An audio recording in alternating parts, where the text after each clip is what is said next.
ഇന്നത്തെ പ്രാദേശിക വാർത്തകളുമായി ഷാജി കിടക്കൽ. ഇന്ന് ഏപ്രിൽ 20 ഞായർ 2025 വാർത്തകളിലേക്ക്. യേശുവിൻ്റെ ഉയർത്തെഴുന്നേൽപ്പിൻ്റെ ഓർമ്മ പുതുക്കി മറ്റൊരു ഈസ്റ്റർ ദിനം കൂടി. എല്ലാ പീഡകൾക്കും അപ്പുറം നല്ലൊരു പുലരി ഉയർത്തെഴുന്നേൽക്കുമെന്ന സന്ദേശമാണ് ഓരോ ഈസ്റ്റർ ദിനവും ലോകത്തെ പഠിപ്പിക്കുന്നത്. ഏവർക്കും ഈസ്റ്റർ ദിന ആശംസകൾ.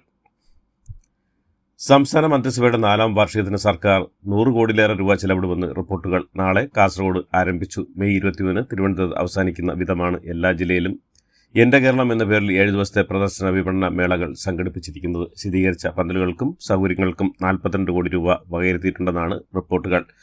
ഇതിൻ്റെ നിർമ്മാണ ചുമതല ഈരാളുങ്കൽ സൊസൈറ്റിയുടെ കീഴിലുള്ള സ്ഥാപനത്തിനാണ്. വാർഷികത്തിന്റെ ഭാഗമായി മുഖ്യമന്ത്രിയുടെ സംവാദ പരിപാടി എല്ലാ ജില്ലയിലും നടത്തും. ക്ഷണക്കത്ത് അച്ചടിച്ച് പാർട്ടി ഓഫീസുകൾ വഴി പ്രമുഖരെ കണ്ടെത്തി നടത്തുന്ന പരിപാടിക്കുള്ള ചെലവ് പ്രത്യേകമാണ്. പിന്നാലെ മേഖലാതല യോഗങ്ങൾ വരും. ജില്ലാതല യോഗങ്ങൾ നടക്കുന്ന ദിവസം LDF റാലിയും നടത്തും.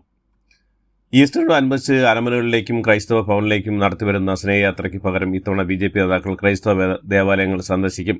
പള്ളികൾ സന്ദർശിക്കാൻ ജില്ലാ അധ്യക്ഷന്മാർക്ക് BJP നേതൃത്വം നിർദ്ദേശം നൽകിയെന്നാണ് റിപ്പോർട്ടുകൾ. BJP സംസ്ഥാന അധ്യക്ഷൻ രാജീവ് ചന്ദ്രശേഖരൻ തിരുവനന്തപുരം പാളയം ലൂർദ് ഫെറോന പള്ളികൾ കർദിനാൾ മാർ ആലഞ്ചേരിയെ സംബന്ധിച്ച് ഈസ്റ്റർ ആശംസകൾ കൈമാറി.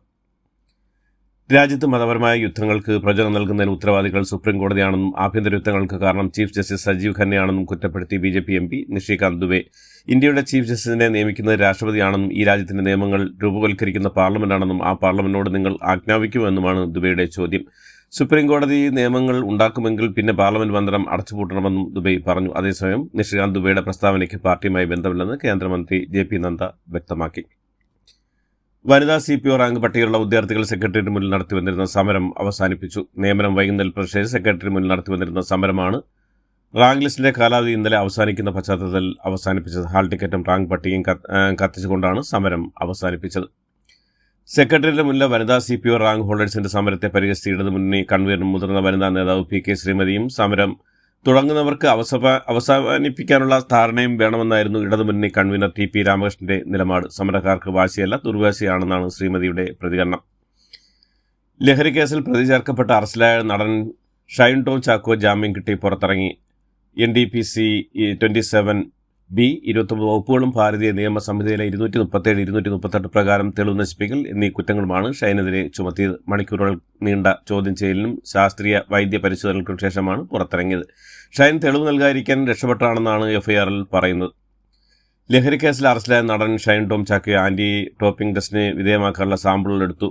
ഷൈൻ്റെ മുടി, രക്തം, നഖം എന്നിവയുടെ സാമ്പിളാണ് എടുത്തത്. പോലീസ് നടപടിയുമായി ഷൈൻ ചാക്കോ പൂർണ്ണമായും സഹകരിച്ചു.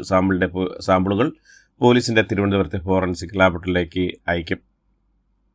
നടി വിൻസി അലോഷ്യസിന്റെ പരാതി വ്യാജമാണെന്ന് നടൻ ഷൈൻ ടോം ചാക്കോ. ആരോപണം തനിക്കെതിരെയുള്ള ഗൂഢാലോചനയുടെ ഭാഗമാണെന്ന് നടൻ പോലീസിന് മൊഴി നൽകി. വിൻസി ആരോപിച്ച പോലെ ഒന്നും സംഭവിച്ചില്ലെന്ന് നടൻ പറഞ്ഞു. സെറ്റിൽ ലഹരി ഉപയോഗിച്ച് മോശമായി പെരുമാറിയെന്നായിരുന്നു വിൻസിയുടെ വെളിപ്പെടുത്തൽ. ലഹരി ഉപയോഗവുമായി ബന്ധപ്പെട്ട ചോദ്യം ചെയ്യലിലായിരുന്നു നടൻ മൊഴി നൽകിയത്. ആലപ്പുഴയിൽ അറസ്റ്റിലായ ലഹരി കച്ചവടക്കാരി തസ്ലിമയുമായി ബന്ധമുണ്ടെന്ന് പോലീസ് മുന്നിൽ കുറ്റസമ്മതമായി നടൻ ഷൈൻ ടോം ചാക്കോ. കൂടാതെ മെത്തഫെറ്റമിനും കഞ്ചാവും ഉപയോഗിക്കുമെന്നും ഷൈൻ തുറന്നു പറഞ്ഞു. കഴിഞ്ഞ വർഷം പിതാവ് തന്നെ 12 ദിവസം ഡി അഡിക്ഷൻ സെന്ററിലാക്കിയിരുന്നുവെന്നും കൂത്താട്ടുകുളത്തെ ലഹരിമുക്ത കേന്ദ്രത്തിൽ 12 ദിവസമാണ് കഴിഞ്ഞതെന്നും എന്നാൽ താൻ അവിടെ നിന്ന് പാതി വഴിയിൽ ചികിത്സ നിർത്തി മടങ്ങിയെന്നും പോലീസിനോട് പറഞ്ഞു. ചിത്രീകരണം പൂർത്തിയായ സൂത്രവാക്യ എന്ന സിനിമ ഇനി എന്താവുമെന്ന് അറിയില്ലെന്നും സിനിമയെ വെറുതെ വിടണമെന്നും ചിത്രത്തിന്റെ നിർമ്മാതാവ് ശ്രീകാന്ത് കണ്ടർകുള. ചിത്രീകരണത്തിനിടെ താൻ നേരിട്ട ദുരനുഭവങ്ങൾ പൊതുസമൂഹത്തോട് തുറന്നു പറഞ്ഞ നടി വിൻസി അലോഷ്യസിനെ അഭിനന്ദിക്കുന്നതായും വിൻസി കാണിച്ച ധൈര്യത്തെ ബഹുമാനിക്കുന്നതായും ശ്രീകാന്ത് പറഞ്ഞു. നിലമ്പൂർ ഉപതെരഞ്ഞെടുപ്പിൽ PV അൻവർ ഫാക്ടറി ഇല്ലെന്ന് ലീഗ് നേതാവ് PV അബ്ദുൽ വഹാബ്. നിലമ്പൂരിൽ PV അൻവറിന് പ്രസക്തിയില്ല. അൻവർ ഈ തെരഞ്ഞെടുപ്പിനെ സ്വാധീനിക്കില്ല. അൻവർ അല്ല UDFന്റെ സ്ഥാനാർത്ഥിയെ തീരുമാനിക്കേണ്ടതും സ്ഥാനാർത്ഥിയെ കോൺഗ്രസ് തീരുമാനിക്കുമെന്നും വഹാബ് പറഞ്ഞു.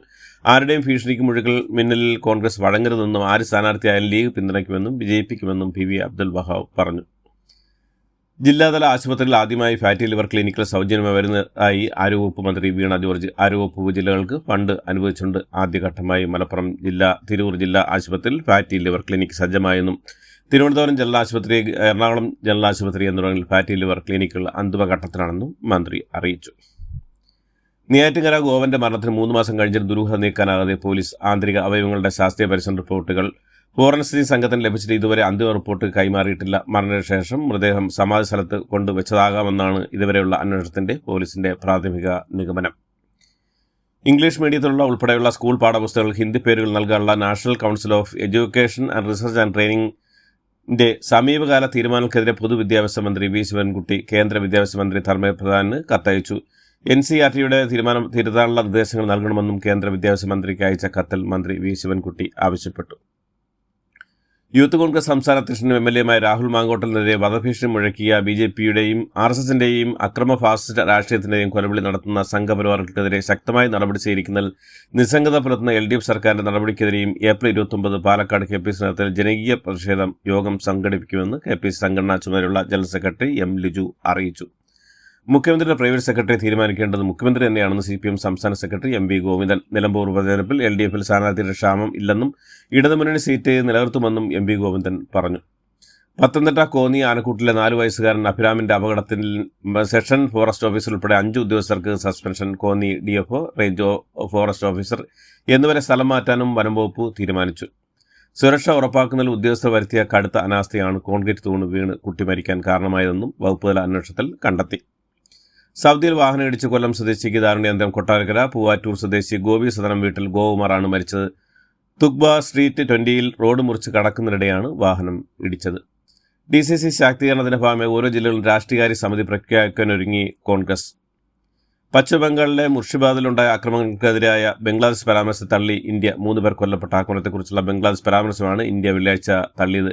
തെറ്റായ പരാമർശം നടത്തുന്നത് പകരം ബംഗ്ലാദേശ് സ്വന്തം രാജ്യത്തെ ന്യൂനപക്ഷങ്ങളുടെ അവകാശങ്ങൾ സംരക്ഷിക്കാൻ ശ്രദ്ധ കേന്ദ്രീകരിക്കണമെന്നാണ് ഇന്ത്യൻ വിദേശകാര്യ മന്ത്രാലയ വക്താവ് രംധീർ ജയ്സ്വാൾ വിശദമാക്കിയത്. ആശുപത്രികളിൽ നിന്ന് വൻതുക വില വരുന്ന ഉപകരണങ്ങൾ പിടിച്ച് മോഷ്ടിച്ചിരുന്ന എഞ്ചിനീയറിംഗ് ബിരുദധാരി അറസ്റ്റിൽ. ദില്ലി, NCR, ജയ്പൂർ, മുംബൈ, പൂനെ എന്നിവിടങ്ങളിൽ നിന്ന് ആശുപത്രികളിൽ മാത്രം മോഷണം നടത്തിയിരുന്ന 31കാരനാണ് അറസ്റ്റിലായത്. കോവിഡ് കാലത്തെ ചികിത്സകൾ ചെയ്ത് വൻ കടക്കണിയിലായതോടെയാണ് വികാസ് എന്ന എഞ്ചിനീയറിംഗ് ബിരുദധാരി ആശുപത്രിയിലെ വൈരാഗ്യബുദ്ധിയോടെ മോഷണം പതിവാക്കിയത്. ചണ്ഡീഗഡിലെ കോർബയിൽ രണ്ട് ഐസ്ക്രീം ഫാക്ടറി തൊഴിലാളികളും തൊഴിലുടമയും സഹായിയും ചേർന്ന് ക്രൂര പീഡനത്തിന് ഇരയാക്കിയതായി പരാതി. രാഷ്ട്രീയ ഭിന്നതകൾ അവസാനിപ്പിക്കാനും ഒരുമിക്കാനും ഒരുങ്ങുന്ന സൂചനയുമായി ശിവസേന നേതാവും ഉദ്ധവ് താക്കറെയും മഹാരാഷ്ട്ര നവനിർമ്മാൺ സേന നേതാവ് രാജ് താക്കറെയും മുൻ സഹപാഠിയെ വിവാഹം കഴിക്കാൻ വേണ്ടി 3 മക്കളെ കൊന്ന അമ്മ അറസ്റ്റിൽ. തെലങ്കാനയിലെ സംഗറെഡ്ഡി ജില്ലയിൽ നിന്നുള്ള 38 വയസ്സുള്ള രജിത എന്ന അധ്യാപികയാണ് കേസിലെ പ്രതി. മുസ്തഫാദിൽ 4 നില പാർപ്പിട സമുച്ചയം തകർന്നുണ്ടായ അപകടത്തിൽ മരിച്ചവരുടെ എണ്ണം 11. ശനിയാഴ്ച പുലർച്ചെയാണ് അപകടം നടന്ന. കെട്ടിടത്തിന്റെ ഉടമ തെഹ്സിനും ദുരന്തത്തിൽ ജീവൻ നഷ്ടമായി. 3 സ്ത്രീകളും 4 കുട്ടികൾ ഉൾപ്പെടെ 11 പേരിൽ 8 പേർ ഒരു കുടുംബത്തിലെ അംഗങ്ങളാണ്. യേശുക്രിസ്തു എന്ന് ജീവിച്ചിട്ടുണ്ടായിരുന്നതിൽ ഈ ഭരണകൂടം അദ്ദേഹത്തെ പിടികൂടി മതിയായ നടപടിക്രമങ്ങൾ കൂടാതെ ഈ രാജ്യത്തു നിന്ന് പുറത്താക്കിയേനെയെന്ന് US പ്രസിഡന്റ് ഡൊണാൾഡ് ട്രംപിന്റെ നാടുകടത്തൽ നയങ്ങളെ കടുത്ത ഭാഷയിൽ വിമർശിച്ച മിനസോട്ട ഗവർണറും മുൻ വൈസ് പ്രസിഡന്റ് സ്ഥാനാർത്ഥിയുമായ ടീം വാൾസിന്റെ മകൾ ഹോപ്പ് വാൾസ്. IPLൽ ഡൽഹി ക്യാപിറ്റൽസിനായ മത്സരത്തിൽ ഗുജറാത്ത് ടൈറ്റൻസിന് 7 വിക്കറ്റിന് ജയം. ടോസ് നഷ്ടപ്പെട്ട് ബാറ്റിംഗ് ഇറങ്ങിയ ഡൽഹി 8 വിക്കറ്റ് നഷ്ടത്തിൽ 203 റൺസ് എടുത്തു. മറുപടി ബാറ്റിംഗ് ഇറങ്ങിയ ഗുജറാത്ത് 54 പന്തിൽ 97 റൺസ് എടുത്തു. പുറത്താവാൻ നിന്ന ജോസ് ഡബ്ലറുടെ മികവിൽ 19.2 ഓവറിൽ 3 വിക്കറ്റ് മാത്രം വിജയലക്ഷ്യത്തിലെത്തി. ഇതോടുകൂടി ഇന്നത്തെ വാർത്തകൾ അവസാനിക്കുന്നു. എല്ലാവർക്കും നന്ദി, നമസ്കാരം.